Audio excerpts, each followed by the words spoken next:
कलम पर हमला, लोकतंत्र पर हमला है। इसी को लेकर आज पत्रकार जुटे हैं जयपुर के शहीद स्थल पर और कहीं ना कहीं हमारे साथ उपेंद्र राठौड़ इंडियन पेट्रियट्स के प्रदेश अध्यक्ष हैं।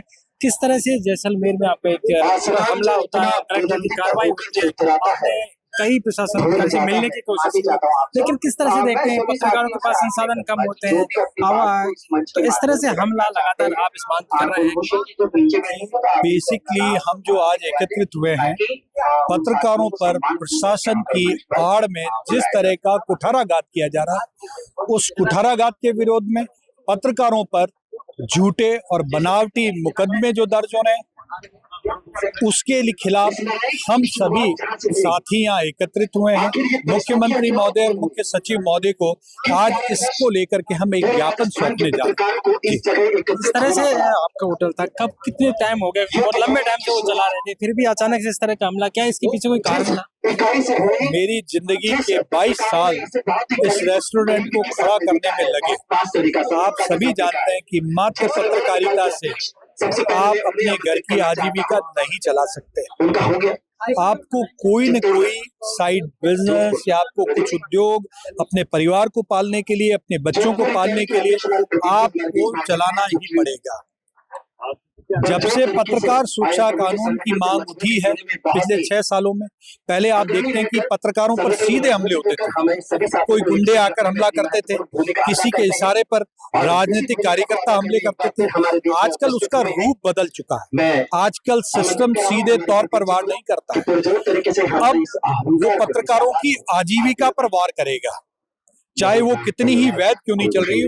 उसका सबसे बड़ा उदाहरण मैं हूं कि 22 सालों से जो संपत्ति वैध थी, वो ऐसा क्या हो गया कि एक प्रेस कॉन्फ्रेंस आयोजित कराने के बाद में वो सब अवैध हो जाता है। और ऐसा क्या था कि अतिरिक्त जिला कलेक्टर और जिला कलेक्टर महोदय, उनके पास जो प्रशासनिक अधिकार हैं, उनका दुरुपयोग करके एक ऐसा आदेश जारी करते हैं, न तो वो चस्पा करते हैं, न जियो लोकेशन देते हैं, न उसको किसी को देते हैं, अंदर ही अंदर फाइल चला करके और रेस्टोरेंट को रातों रात साफ कर देते हैं। ये एक बहुत गंभीर विषय है। इस तरह तो सिस्टम किसी को भी नष्ट कर सकता है और आने वाले समय में आप किसी को भी जान से भी मारवा सकते हो। इस तरह का षड्यंत्र, इन सभी बातों को, इन घटनाओं को, ये जैसलमेर का प्रकरण तो एक उदाहरण है। हो सकता है सत्ता दल या कोई अन्य कलेक्टर के माध्यम से हमें ये डराना चाहते हैं या संदेश देना चाहते हैं कि आपकी लेखनी यदि हमारे विपरीत चली तो उसका अंजाम ये होगा। तो कोई राजनीतिक कारण भी है क्या, कोई राजनीतिक हस्तक्षेप है इसकी वजह से कलेक्टर का काम? पिछले 2 महीने से जब से ये घटनाक्रम हुआ है और मेरे राजनेताओं से पिछले 40 वर्षों से राजनीति से भी मैं बड़े नजदीक से जुड़ा हुआ हूँ और आए दिन पत्रकारों की मांगों को लेकर के प्रशासनिक अधिकारियों और राजनेताओं से हमारा मिलना होता रहता है। कई अच्छे राजनेता, कुछ प्रशासनिक अधिकारी भी हैं, उनके द्वारा भी ये बात कही गई कि जिस पूरे सिस्टम और जिस तरीके से ये कार्रवाई हुई है, उनका कहना था कि 2016 बैच का एक अधिकारी इस तरह का घटनाक्रम अकेले अपने बूते तो नहीं कर सकता। इसके पीछे किसी न किसी बड़े आदमी का वरदस्त। हम इसी बात को लेकर के जांच की मांग मुख्यमंत्री महोदय से कर रहे हैं और मुख्य सचिव महोदय से कर रहे हैं। इसी बात को लेकर के हमने अपने राष्ट्रीय इकाई को अवगत कराया।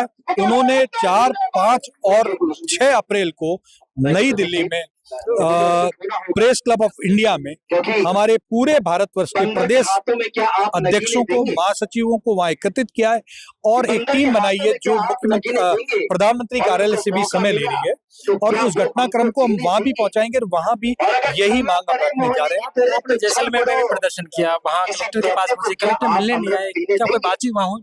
जी, जिला कलेक्टर को ज्ञापन देने का तो कोई विषय था ही नहीं। हमें पता था कि जिला कलेक्टर इस विषय को नहीं लेंगे, बात का बतंगड़ न बने, इसलिए हमने उस ज्ञापन को वहां जो पुलिस अधीक्षक थे, संभागीय आयुक्त के नाम जो ज्ञापन जिला पुलिस अधीक्षक को सौंपा है। उसके बाद जोधपुर संभाग की इकाई को लेकर के संभागीय, अभी वर्तमान में जो संभागीय आयुक्त का जो चार्ज वर्तमान जोधपुर कलेक्टर के पास में है, उनको सौंपा है और पूरे राजस्थान के जिलों के प्रतिनिधियों को लेकर के करीबन 450-500 की संख्या में हम आज यहाँ एकत्रित हुए हैं और आज जो पूरे राजस्थान के मुखिया हैं उनको हम आज ये ज्ञापन सौंपने जा रहे हैं। आज यहाँ पहुंचे हैं जो ज्ञापन देने का मामला है, किसको के बात करने की जी यहाँ जो आए हो आप किसको किससे बात करते हैं, किसी से? जी हमने ज्ञापन के लिए हम प्रयासरत हैं कि मुख्यमंत्री महोदय इस ज्ञापन को मुख्य सचिव महोदय को भी हम ये ज्ञापन सौंपेंगे। साथ में हमारा एक प्रतिनिधिमंडल इस पूरे घटनाक्रम को हमने एक तो ज्ञापन तैयार किया, पूरा विस्तृत घटनाक्रम की जानकारी जो टाइमलाइन है उसके अकॉर्डिंगली हमने लिख कर के दिए ताकि वो पूरे घटनाक्रम से अवगत हो जाए और इस पर एक जांच कमेटी बिठाएं। हमारी मांग है कि जो नुकसान हुआ उसकी भरपाई की जाए, जिला कलेक्टर ने जो साजिशन ये कार्रवाई की है उसकी जांच हो और उन्हें दंडित किया जाए। इस बात को लेकर हम लोग यहाँ अब जाने वाले हैं। पत्रकार सुरक्षा की लगातार कानून की बात करिए, होना चाहिए पत्रकारों को खड़ा होना चाहिए तभी काम चलेगा, नहीं तो इस तरह से हमले होते रहेंगे। जी बिल्कुल, पत्रकार सुरक्षा कानून Indian federation of working journalist की 16 सूत्री मांग पत्र में सबसे प्रमुख मांग है। पत्रकार सुरक्षा कानून एक प्रत्येक पत्रकार के लिए सम्मान का विषय, उसकी प्रतिष्ठा का विषय है। तो इसके लिए पहले भी सरकारों से हम पुरजोर विरोध कर चुके हैं। 2 बार विधानसभा घेराव की कार्रवाइयां हो चुकी है और अब पुनः हम सरकार से मांग करेंगे, वर्तमान सरकार से, कि वो समय निकाले और पत्रकार सुरक्षा कानून के ऊपर सहानुभूति पूर्वक विचार करें और इस मसूदे को पारित करें। काफी लोग यहाँ इकट्ठे हुए, पत्रकार आए हैं इस बात को लेकर। लगातार कई बार कहा जाता है कि एकजुटता नहीं, लेकिन आज यहाँ पे एकजुटता दिखाई। जी IFWJ के करीबन 5,500 पत्रकार पूरे राजस्थान अलग अलग इलेक्ट्रॉनिक चैनल्स और समाचार पत्रों से जुड़े हुए हैं, क्योंकि आप जानते हैं कि पत्रकारों के पास संसाधनों की कमी होती है। इसलिए हर जिले से हमने 8-8, 10-10 लोगों को यहाँ बुलाया है। संख्या हजारों में भी हो सकती थी और अगर हमारी मांगे नहीं मानी गई तो ये संख्या हजारों में होगी। आज सिर्फ एक संकेत है राज्य सरकार को कि आप संवेदनशीलता से पत्रकारों के लिए समय निकालें और पत्रकार चूंकि शासन प्रशासन के बीच की एक महत्वपूर्ण कड़ी है, इस महत्वपूर्ण कड़ी की इस मांग को सुने और इस पर विचार करें। यदि विचार नहीं होता है तो फिर पत्रकार पूरे राजस्थान प्रदेश में अपनी इस मांग को लेकर जनता के बीच में खड़े दिखाई देंगे। मंत्री से कोई बात जी परसों शाम को हमारी वरिष्ठ मंत्री महोदय किरोड़ी लाल जी मीणा से बात हुई थी। उन्होंने हमें आश्वस्त किया कि माननीय मुख्यमंत्री महोदय से वो इस पे बात करेंगे और इसकी घटनाक्रम से अवगत कराएंगे और रात को भी प्रशासनिक अमले के पास में हमने संदेश भेजा है कि हम माननीय मुख्यमंत्री महोदय से मिलना चाहते हैं। तो अब देखिए, अभी तक तो उनकी तरफ से कोई संदेश हमारे पास पहुंचा नहीं है।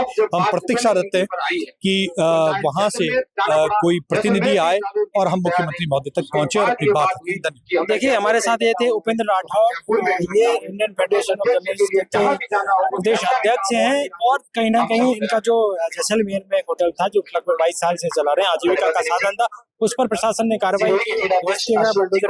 इसी को लेकर पत्रकारों में यहाँ पर रोष था, रोष को लेकर वो जैसलमेर में प्रदर्शन किया।